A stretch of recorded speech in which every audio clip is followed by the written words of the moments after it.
वालेकुम। हम अपने घर आ चुके हैं और मेरे पास आज कुछ भी नहीं है स्टोरी जो मैं आप सबको बताऊं। आज हम छोटी सी कार्टून स्टोरी सुनेंगे, प्यारी सी। तो वो कार्टून स्टोरी आगे हम आपको सुनाएंगे भी और दिखाएंगे भी। प्यारी सी छोटी सी कार्टून स्टोरी है। मैंने कहा चलो आज कुछ भी पोस्ट करने को नहीं है तो आज हम लोग कार्टून स्टोरी पोस्ट कर देते हैं। कहानी है गरीब वसुधा और उसकी 3 मासूम बेटियों की। वसुधा का पति किशोर बहुत ज्यादा शराब पीता था। वो सारा दिन शराब के नशे में ही रहता था और कुछ काम करके पैसे कमाने का ख्याल तो कभी उसके मन में आता ही नहीं था। दूसरी तरफ वसुधा चाहकर भी खुद घर से बाहर काम के लिए नहीं जा सकती थी, क्योंकि अपनी बच्चियों को वो किसी के भरोसे नहीं छोड़ सकती थी। लेकिन बच्चियों का पेट भरने के लिए उसे कुछ तो करना ही था। इसके लिए वसुधा ने अपने घर के बाहर ही एक मूंगफली का ठेला लगाना शुरू कर दिया। मूंगफली, गर्मा गर्म मूंगफली ले लो, करारी मूंगफली। चल जल्दी से मूंगफली लेकर आ। आज मेरे दोस्त ने विलायती दी है, वो भी आने वाला है। दोनों साथ बैठकर पियेंगे हम। जा। कुछ तो शर्म करो, घर में 3 बच्चियां हैं और तुम शराब पियोगे उनके सामने। और एक बात सुन लो साफ साफ, ये मूंगफलियां बेचने के लिए है, ना कि शराब के साथ तुम्हारे चखने के लिए। अच्छा, तो मुझसे जुबान लड़ाती है तू? है? रुक, अभी बिकवाता हूँ तेरी मूंगफलियां, रुक। किशोर वसुधा का मूंगफली का ठेला पलट देता है, जिससे सारी मूंगफलियां जमीन पर गिर जाती हैं और ज्यादातर पास की नालियों में गिर जाती हैं। अब वो बेचने लायक बिल्कुल भी नहीं थी। ले, अब बेच। और सुन मेरी बात, तू और तेरी वो मनहूस बेटियां सबके सब निकलो मेरे घर से। तुम लोगों की कोई जरूरत नहीं है मेरे घर में। एक बेटा मांगा था, वो तो तू दे नहीं पाई। इन 3 मनहूसों को मर दिया मेरे सिर पर। सिर पर मर दिया?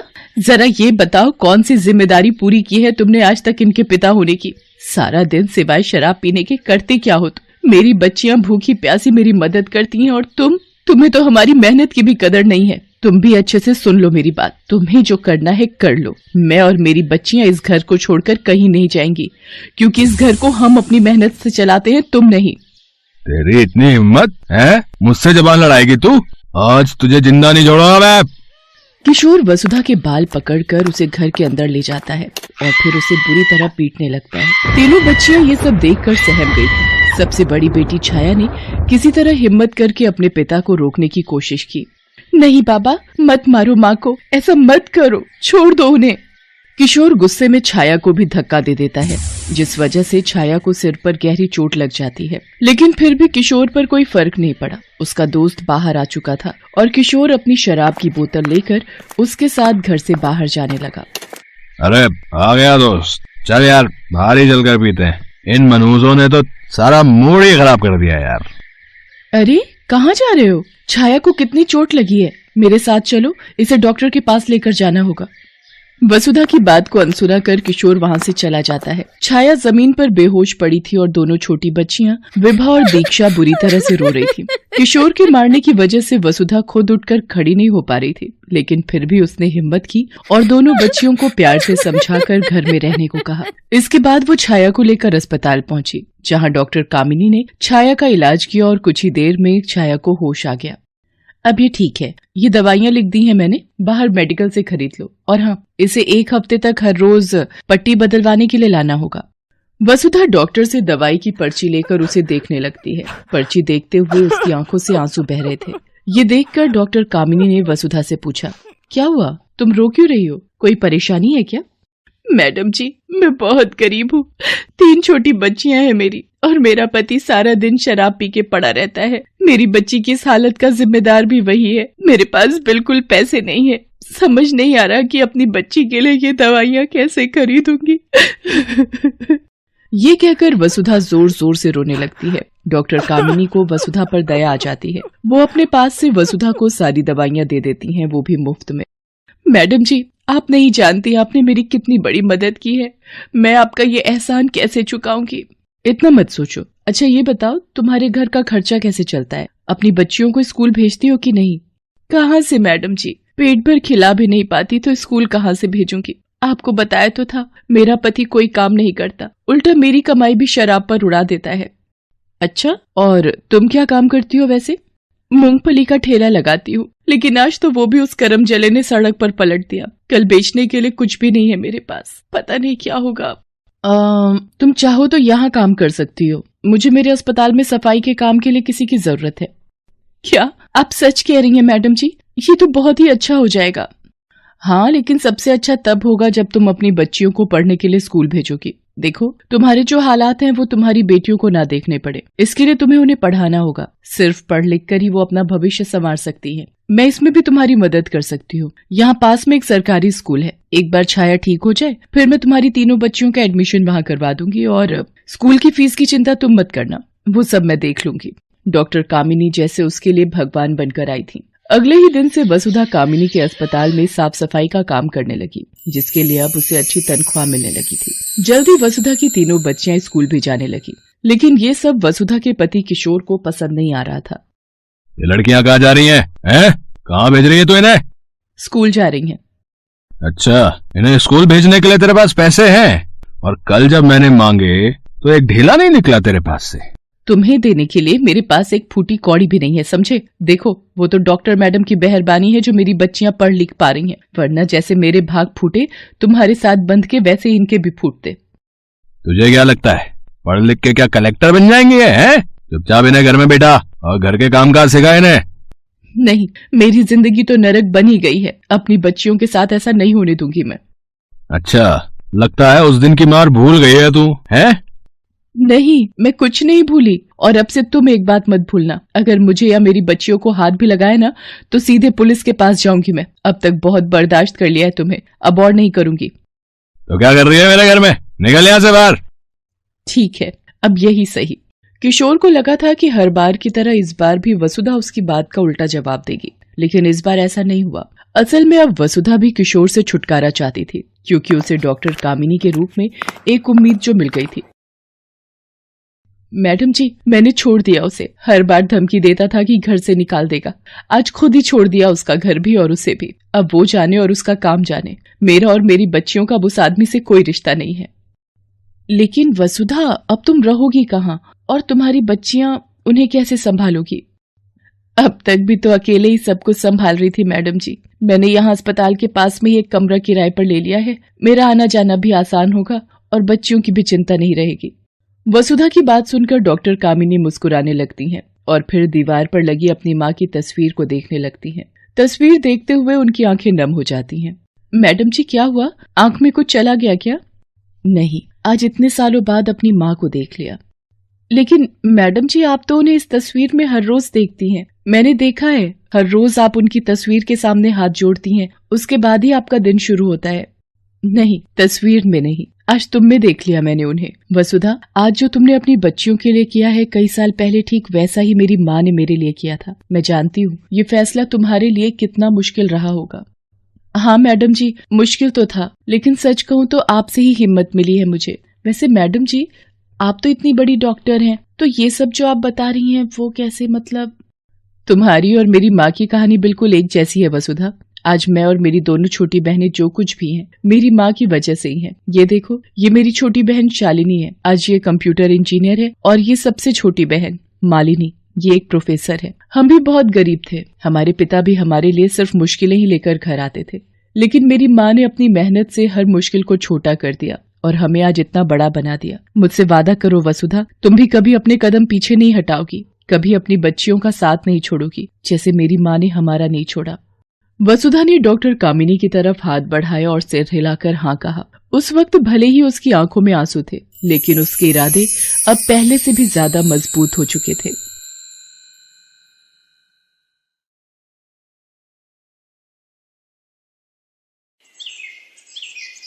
सरला के पति ने गांव में सरला और गोद की बच्ची को बेसहारा छोड़कर दूसरी शादी कर ली और गांव छोड़कर चला गया।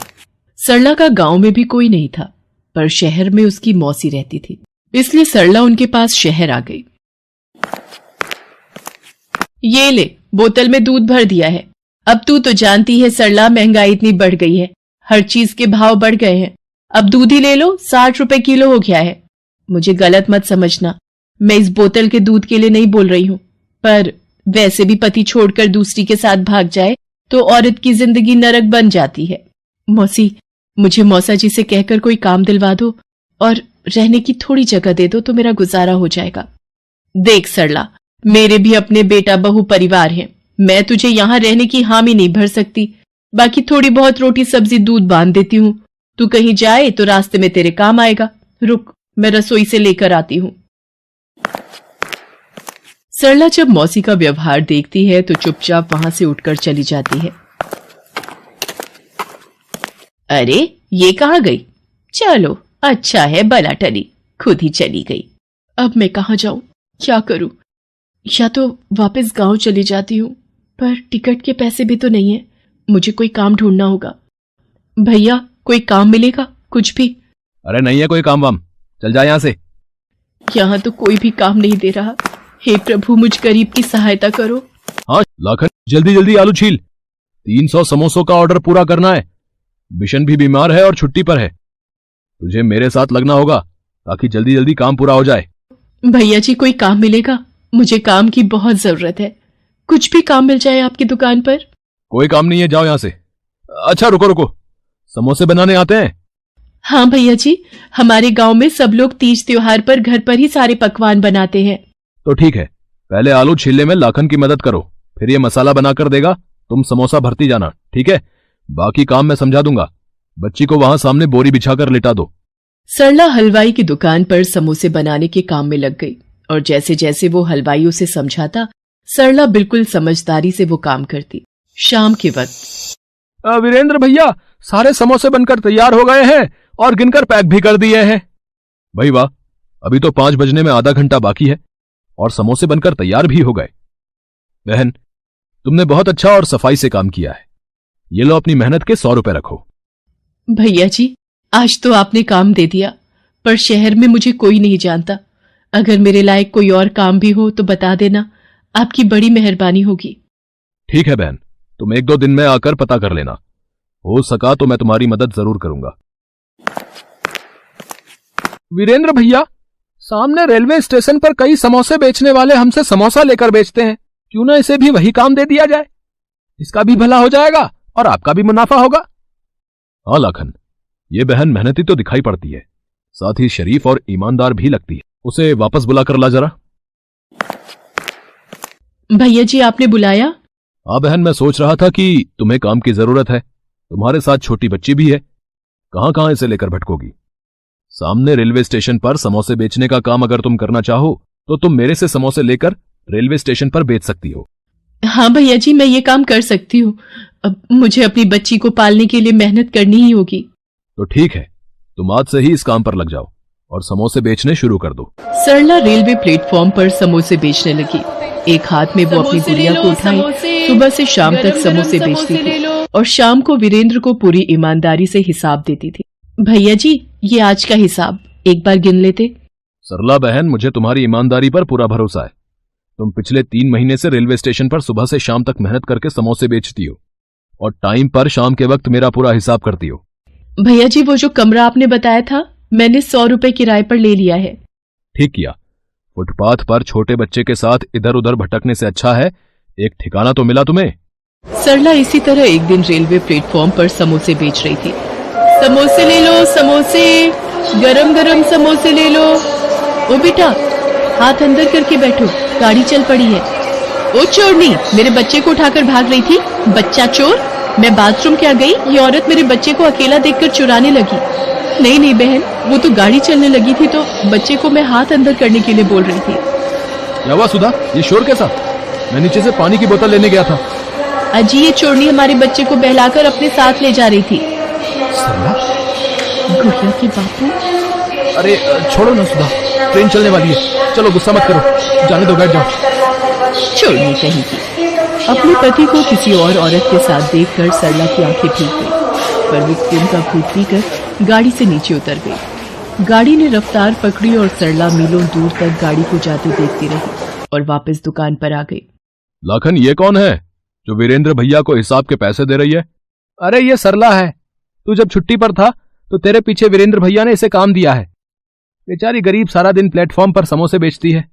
अच्छा, तो ये बात है। चलो बढ़िया है। बिशन, वो तुझे मैंने शादी वाले घर का पता लिखवाया था, ये मिठाई के डिब्बे वहां भिजवाने हैं। अच्छा सरला बहन, जिनके आज यहां शादी का कीर्तन है वो लोग मुझे अच्छे से जानते हैं। उन्हें शादी के छोटे मोटे काम के लिए एक औरत चाहिए। तुम चाहो तो चली जाओ, तुम्हारे पैसे बन जाएंगे। बिशन जा रहा है, वो तुम्हें वहीं छोड़ देगा। ठीक है भैया जी, मैं चली जाती हूँ। सरला बिशन के साथ शादी वाले घर में चली जाती है। जी, ये बीरेंद्र भैया ने मिठाई के डिब्बे भिजवाए हैं और ये सरला है। आपको घर के कामों के लिए एक औरत की जरूरत थी तो वीरेंद्र भैया ने इसे भेजा है। अच्छा, मिठाई के डिब्बे ही अंदर रख दो और सरला तुम रसोई में चली जाओ, वहां नाश्ते की प्लेटें रखी हैं, मेहमानों के आगे लगानी है। बिशन मिठाई के डिब्बे मेज पर रखते हुए वहां पर एक घड़ी देख लेता है और चोरी की नीयत बना लेता है। ये घड़ी तो बहुत सुंदर है, किसी को क्या पता चलेगा, चुपचाप जेब में डाल लेता हूं। अच्छा मालकिन जी, मैंने मिठाई के डिब्बे अंदर रख दिए हैं, सरला अपने आप घर चली जाएगी, मैं चलता हूं। थोड़ी देर बाद, मम्मी मेरी महंगी वाली ब्रांडेड वॉच नहीं मिल रही, मैंने यही मेज पर रखी थी कि तैयार होकर पहनूंगा। तुम्हारी घड़ी ऐसे कहां जा सकती है, हम सब तो घर के ही हैं, अभी मेहमान भी नहीं आए हैं। देखो इधर उधर ही कहीं रखी होगी, मिल जाएगी। मम्मी मैंने पूरे घर में देख लिया, कहीं भी नहीं है घड़ी। ये औरत आज ही काम पर आई है, कहीं इसी ने तो नहीं चुरा ली। इधर आ, सच सच बोल, घड़ी तू नहीं चुराई है ना? नहीं, मैंने कोई घड़ी नहीं चुराई, मैं चोर नहीं हूं। मेरी गुड़िया के सिर पर हाथ रखकर मैं कसम खाती हूँ, मैंने चोरी नहीं की। अरे तुम लोग झूठ बोलने के लिए अपने बच्चों की भी झूठी कसम खा लेते हो। बेटा पुलिस को बुला, तभी ये सच बोलेगी। सरला रोने लगती है तभी। रुक जाइए, असली मुजरिम सरला बहन नहीं, ये बिशन है। इसी ने आपके घर से घड़ी चुराई है, इसलिए मैं इसे खुद पकड़ कर लाया हूं।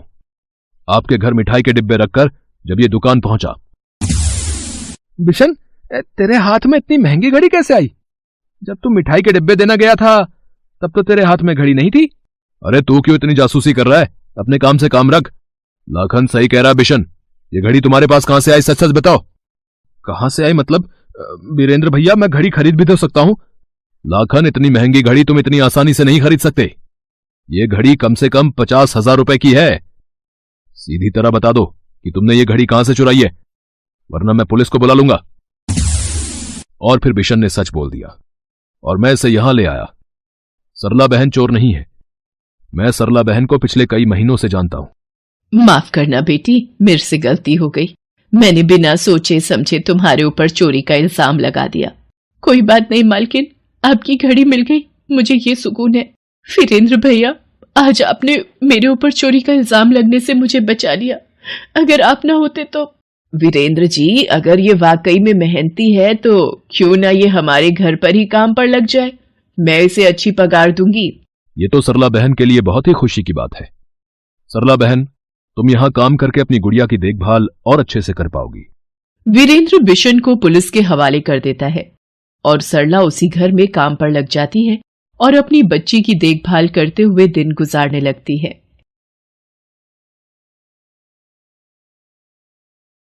रात आधी से ज्यादा बीत चुकी थी। सारा शहर अंधेरे और सन्नाटे की आगोश में था। शहर का अनाथालय अंधेरे में डूबा हुआ था। वहां का चौकीदार भी नींद में ऊँघ रहा था। अनाथालय में एक साया धीरे धीरे बाहर के गेट की ओर बढ़ रहा था। गेट पर पहुंचकर वो साया गेट पर चढ़ गया और दूसरी तरफ कूद पड़ा। उसके कूदने की आवाज से चौकीदार हड़बड़ाकर उठा और चिल्लाया, कौन है, कौन है? उस साये ने कोई जवाब नहीं दिया और सड़क की तरफ दौड़ लगा दी। चौकीदार समझ गया कि अनाथालय का कोई लड़का भागने की कोशिश कर रहा है। वो जोर जोर से सीटी बजाने लगा। सीटी की आवाज से अनाथालय के दूसरे लोग भी जाग गए, मगर तब तक वो लड़का काफी दूर निकल चुका था। उस भागने वाले लड़के का नाम सचिन था। उसकी उम्र 12 साल थी। भागते भागते वो रेलवे स्टेशन पहुंच गया। वहां दिल्ली जाने वाली ट्रेन रुकी हुई थी। लड़का उसी ट्रेन में चढ़ गया। ट्रेन में सब लोग सोए हुए थे, केवल एक अधेड़ उम्र का आदमी जगा हुआ था। क्यों बे छोकरे, घर से भागा है क्या?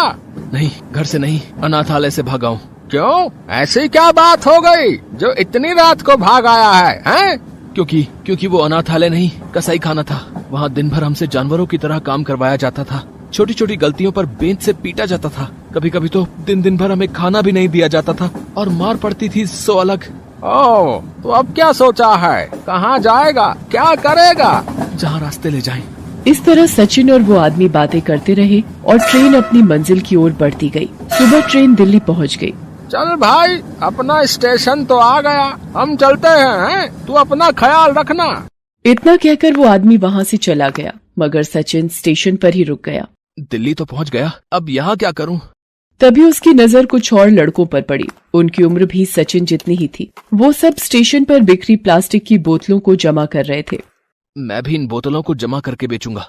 उस दिन से सचिन स्टेशन पर ही रहने लगा। वो दिन भर खाली बोतलें जमा करता और शाम को उन्हें बेचकर वहीं स्टेशन पर ही सो जाता। एक रात स्टेशन लगभग खाली था। वहाँ इक्का दुक्का लोग ही थे। सचिन भी सोने की तैयारी कर रहा था। तभी उसे किसी बच्चे के रोने की आवाज सुनाई दी। सचिन उठा और इधर उधर देखने लगा। कुछ दूरी पर उसे एक 5 साल की लड़की बेंच पर बैठी रोती नजर आई। सचिन उठकर उसके पास गया। कौन हो तुम और तुम्हारे माँ बाप कहाँ हैं? बच्ची कुछ न बोली, सिर्फ रोती रही। रात भर सचिन ने उस बच्ची के माँ बाप को ढूंढा। उसने स्टेशन पर एक एक आदमी से पूछा, मगर उसके हाथ कुछ न लगा। यहाँ तक कि सुबह होने को आई। अंत में सचिन उस स्टेशन मास्टर के पास गया और उन्हें सारी बात बताई। अरे ऐसे बच्चे यहाँ कई बार मिले हैं। इन्हीं के माँ बाप इन्हें यहाँ छोड़ जाते हैं। कमबख्त बच्चे तो पैदा कर लेते हैं मगर पाल नहीं सकते, तो यहाँ छोड़कर चले जाते हैं और हमारी मुसीबत बढ़ाते हैं। मैं पुलिस को फोन कर देता हूँ, वही आकर इस बच्ची को अनाथालय में भर्ती करवा देगी। अनाथालय का नाम सुनते ही सचिन भीतर तक कांप गया। उसे अपने अनाथालय के दिन याद आ गए। अगर मैंने इस बच्ची को यहाँ छोड़ा तो ये लोग इसे अनाथालय में छोड़ आएंगे और वहाँ न जाने इस मासूम के साथ कैसा सलूक होगा। नहीं, मैं इस बच्ची को यहाँ नहीं छोड़ूंगा। इतना सोचकर सचिन उस बच्ची को लेकर चुपके से वहाँ से निकल गया। सुबह के 10 बज गए थे।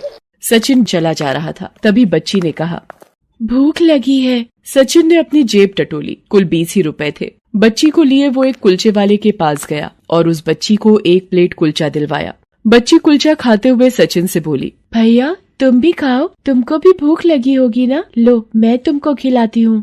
इतना कहकर बच्ची सचिन को खिलाने लगी। सचिन की आंखों में आंसू आ गए। इतने प्यार और अपनेपन से आज पहली बार किसी ने उसे बुलाया था। बच्ची के मुंह से अपने लिए भैया शब्द सुनकर उसके दिल को बहुत सुकून मिला था। अब चाहे जो हो जाए, आज से ये मेरी बहन है। इसकी खुशी के लिए मैं हर काम करूंगा। खुद को मेहनत की भट्टी में झोंक दूंगा, मगर अपनी बहन को कोई दुख नहीं आने दूंगा। खाने के बाद सचिन अपने और अपनी बहन के सर छुपाने की जगह ढूंढने लगा। जल्दी ही उसे एक झुग्गी मिल गई। मकान मालिक दयालु था। उसने अगले महीने पैसे लेने की बात मान ली। सचिन अपनी बहन के साथ वहाँ रहने लगा। रहने का इंतजाम तो हो गया, अब मुझे कोई काम ढूंढना होगा ताकि मैं अपनी बहन का दाखिला किसी अच्छे से स्कूल में करा पाऊँ। अपनी बहन को मैं खूब पढ़ाऊंगा। इतना सोचकर काम की तलाश में निकल पड़ा। महज 12 साल का होने के कारण उसे कोई काम नहीं दे रहा था। दिन भर भटकने के बाद वो एक छोटे से होटल में गया। उस होटल का मालिक एक बूढ़ा आदमी था। उसका नाम टेकचंद था। टेकचंद के भी आगे पीछे कोई नहीं था। सचिन टेकचंद के पास गया और उससे काम मांगा। अरे तू इतनी सी उम्र में काम क्यों करना चाहता है? मैं अपनी बहन को पढ़ाना चाहता हूँ। क्यों, तू खुद नहीं पढ़ना चाहता? चाहता तो हूँ, मगर पढ़ाई लिखाई इस भेजे में घुसती नहीं है। कोई काम दे दो ना सेठ। सेठ को सचिन ईमानदार लगा। उसने उसे काम पर रख लिया। अब सचिन दिन भर काम करता और उसकी बहन सेठ के साथ खेलती थी। इस तरह महीना भर गुजर गया। जिस दिन सचिन को पहली पगार मिली वो बहुत खुश हुआ। सेठ जी, मुझे कल की छुट्टी चाहिए। मुझे अपनी बहन का एडमिशन करवाने जाना है। उसे छुट्टी मिल गई। अगले दिन सचिन अपनी बहन के साथ होटल आया। अरे इसे तो स्कूल में होना चाहिए, इसे यहाँ क्यों लाया है? इसका दाखिला नहीं हुआ सेठ जी। क्यों? हमारे माँ बाप नहीं है ना, बिना माँ या पिता के साइन के इसका दाखिला नहीं हुआ। अरे एक साइन नहीं हुआ तो क्या इसकी पढ़ाई रुक जाएगी? चल मैं चलता हूँ स्कूल, मैं बनूंगा तुम्हारा गार्जियन। देखते हैं दाखिला कैसे नहीं मिलता। फिर सेठ टेकचंद ने उनका गार्जियन बनकर सचिन की बहन का दाखिला करवाया। फॉर्म में सचिन ने अपनी बहन का नाम स्वाति लिखवाया। ये नाम सचिन ने ही उसे दिया था। वक्त का पहिया घूमता रहा। सचिन और स्वाति धीरे धीरे बड़े होने लगे। स्वाति पढ़ाई में काफी होशियार थी। एक एक कर सफलता की सीढ़ी चढ़ते हुए उसने 12वीं में पूरे जिले में टॉप किया। फिर अपनी काबिलियत के दम पर स्वाति का दाखिला शहर के मेडिकल कॉलेज में हो गया। सचिन की तो खुशी का ठिकाना ही नहीं रहा। सचिन सबसे कहता था, मैं तो कुछ न बन पाया, मगर अब मेरी ये बहन डॉक्टर जरूर बनेगी। उधर टेकचंद की तबीयत खराब रहने लगी थी। वो अब होटल कम ही आता था। उसने अब सचिन को होटल का मैनेजर बना दिया था। उसे सचिन पर अपने बेटे की तरह भरोसा था। एक दिन, सचिन बेटा, मेरे आगे पीछे कोई नहीं है। मुझे हमेशा ये डर लगा रहता था कि मेरे मरने के बाद इस शरीर को आग कौन देगा। भगवान ने तुझे भेजकर वो कमी पूरी कर दी है बेटा। मेरा बेटा है तू। आज से मैं ये होटल और घर तेरे नाम करता हूँ। आज से इनका मालिक तू है बेटा। बस एक वादा करना, मैं जिधर भी मरूं मेरी चिता को तू ही आग लगाना। सचिन की आंख भर आई और गला भर्रा गया। वो कुछ बोल नहीं सका। तकदीर भी कितनी अजीब होती है, जब नहीं था तो कोई नहीं था, अब मिले तो बहन और पिता दोनों मिल गए। इस घटना के कुछ दिनों के बाद टेकचंद का देहांत हो गया। टेकचंद का अंतिम संस्कार करने के बाद सचिन ने होटल का धंधा संभाला। उसने देखा कि छोटा होटल होने के कारण यहाँ ज्यादा लोग नहीं आते, इसलिए उसने बैंक से लोन लेकर पहले होटल को सजाया संवारा। उसने होटल की काया ही पलट दी। अब वो कोई छोटा मोटा होटल नहीं रहा, बल्कि शहर का जाना माना रेस्तरां बन गया। इसके बाद तो सचिन सफलता की सीढ़ियां चढ़ता गया और फिर कुछ ही सालों में उसने टेकचंद होटल एंड रेस्टोरेंट्स के नाम से शहर और आसपास कई सारे होटल्स की चेन खड़ी कर शहर का जाना माना रईस बन गया। किसने सोचा था कि अनाथालय से भागने वाला वो 2 हाथ का छोकरा सारे शहर पर राज करेगा। उधर स्वाति की मेडिकल की पढ़ाई भी पूरी हो गई और उसने अपने पूरे बैच में टॉप किया था। उस दिन स्वाति को इनाम मिलना था। सारा हॉल लोगों से भरा हुआ था। कॉलेज के डीन ने स्वाति को सम्मानित किया। आज मुझे मिले इस इनाम की हकदार सिर्फ मैं नहीं, बल्कि मेरे भैया सचिन भी हैं। अगर उस दिन भैया मुझे स्टेशन से नहीं उठाते तो ना जाने आज मैं कहाँ होती। फिर स्वाति लोगों को अपनी सारी कहानी सुनाती है और अंत में कहती है, अगर भैया चाहते तो मुझे वहीं अनाथालय जाने के लिए छोड़ सकते थे, मगर नहीं, उन्होंने मेरा हाथ थामे रखा। सारी जिंदगी तकलीफों का सामना करते रहे, मगर मुझे किसी चीज की कमी महसूस नहीं होने दी। भगवान हर जगह नहीं जा सकते, इसलिए उन्होंने मेरे सचिन भैया जैसे फरिश्तों को बनाया जो उनकी कमी को पूरा कर सके। बस इसके आगे मुझे और कुछ नहीं कहना है। सारा हॉल तालियों की गड़गड़ाहट से गूंज उठा। लोगों की भीड़ में बैठे सचिन का सर गर्व से और ऊंचा हो गया। Best buddies. Hello friends, thanks for watching this video. अगर आपको ये वीडियो पसंद आया है तो प्लीज लाइक, सब्सक्राइब, कमेंट्स करें इस वीडियो पर और हाँ, शेयर करना भी ना भूलें। और भी मजेदार वीडियो देखने के लिए नीचे दिए गए बेल आइकॉन को दबाएं। देखते रहिए बेस्ट बडीज।